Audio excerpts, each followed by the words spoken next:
Hi, friends, and welcome back to Birth and Beyond. My name is Adrianne, and for those of you who don't know, I am a professionally trained birth doula.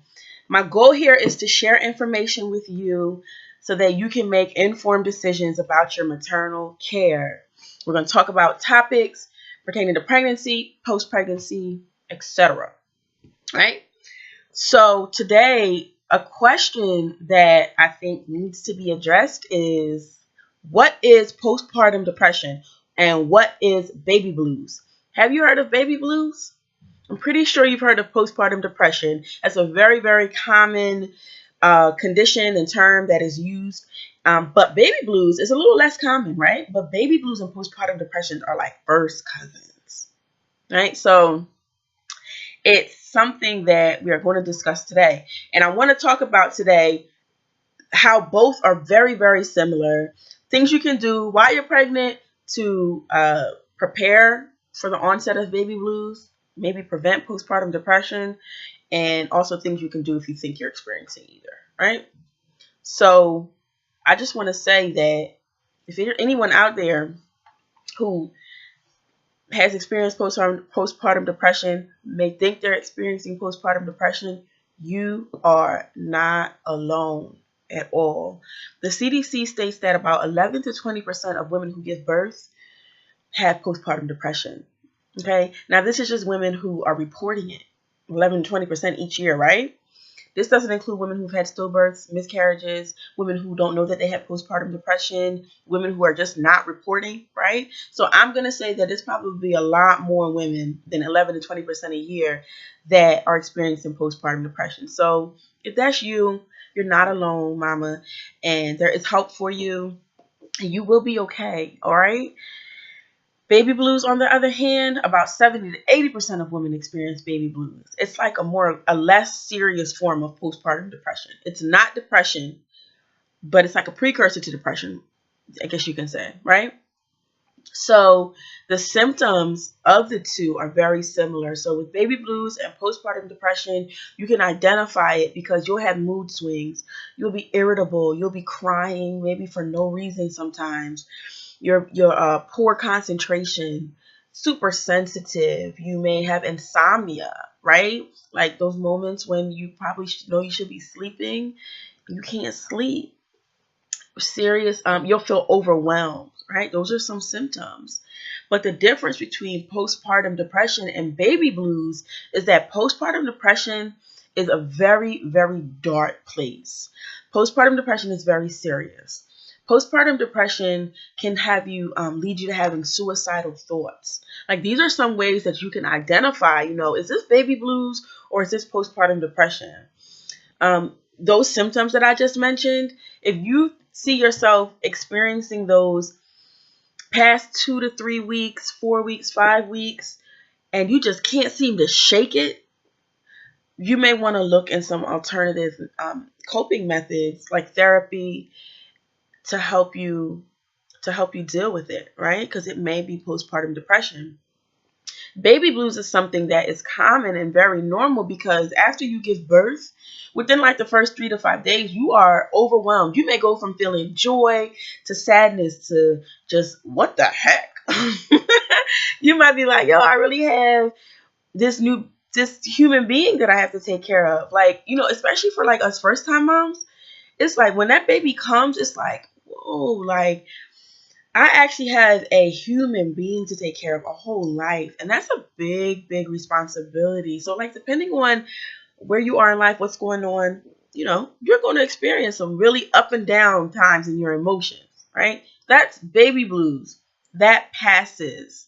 You adjust and you learn to cope and deal with your new life, right? And what you're feeling. Plus your hormones are settling down after a while, and those feelings will pass. Those sadness, crying, irritableness, anxiety, being overwhelmed, it passes and you adjust. But when that doesn't move on, when you can't move on from that, postpartum depression is something that you might want to start looking into possibly being what you're dealing with, right? So some things you can do while you're pregnant to help prepare for this postpartum period is one, set up something called a meal train. Let me say first too, right? So there's a fellow midwife in Philadelphia. I had the pleasure of going to a seminar that she hosted. Her name is Asasia Muhammad, and she is the founder of Inner Circle Midwifery and Women's Healing Center. And she was discussing postpartum depression briefly and gave some tips about how women can prepare. And I thought they were really, really great. So I want to share them with you, right? So the one is doing a meal train. So a meal train is basically a sign-up sheet for your friends and family. It could be daily or weekly, where they pick a week and they're responsible for bringing you meals that week. All right? You can set it out for like a month or more. A great way to get support so that you can feed yourself and your family, right? Because you probably may not have time to cook. Another thing is, I'm calling it like the 3 threes, right? But it's basically, you want to identify and write down 3 people that you can call when you're feeling overwhelmed, when you're feeling sad, when you're feeling like you can't do this anymore. 3 people that you trust and love and know got your back, non-judgmentally has your back, to call and reach out to, right? Then you want to identify 3 places where you can go for a break, whether it's out of the home or in the home. I personally love my bathroom. I love the bathroom. Like, it's just one of the most peaceful places, I feel like. So if it's that for you, identify that as one of your places to go. And the next 3 things you want to do is find 3 things to do, whether it's paint your nails, whether it's cook, whether it is listen to music, identify those things, write them down, have them available to you so you can reference them when you're starting to feel like, crap, I don't know what I'm getting ready to do. I'm starting to feel overwhelmed, sad. I don't think I can do this mom thing. What the heck, right? So that's 3 people to call, 3 places to go for a break, and 3 things that you can do. Okay? And then that meal train, those are things that you can prepare for while you're pregnant to help, that you can use after childbirth. Okay?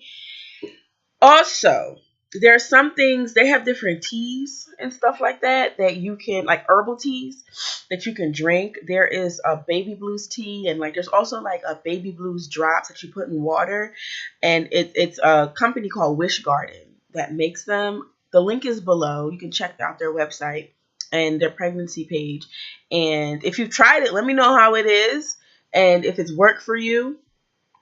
But yeah, the herbal remedies can really alleviate a lot of your anxiety, your stress, your sadness, and whatever you may be feeling in the baby blues stage.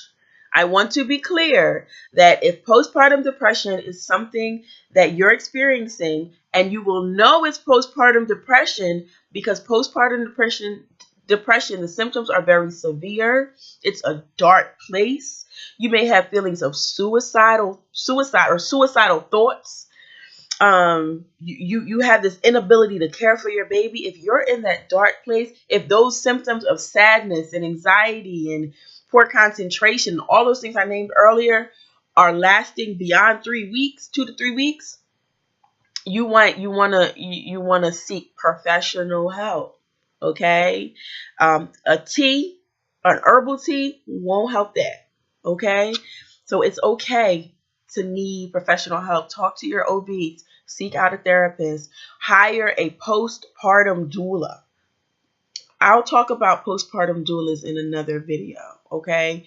But hire a postpartum doula. They're trained differently than birth doulas, and they're really helpful in your postpartum phase of your parenting journey. Okay? Journal. Write down what you're feeling. Eat a balanced diet. That's something else that's really helpful. So I read something the other day. Did you know that carbohydrates affect your mood? Or affects mood swings, I should say. And in general, the foods that you eat really affect your mood. So making sure you're eating a balanced diet can really help with baby blues and those feelings that you're experiencing in the days right after childbirth. And lastly, it's just like, don't expect perfection on yourself. Don't be so hard on yourself.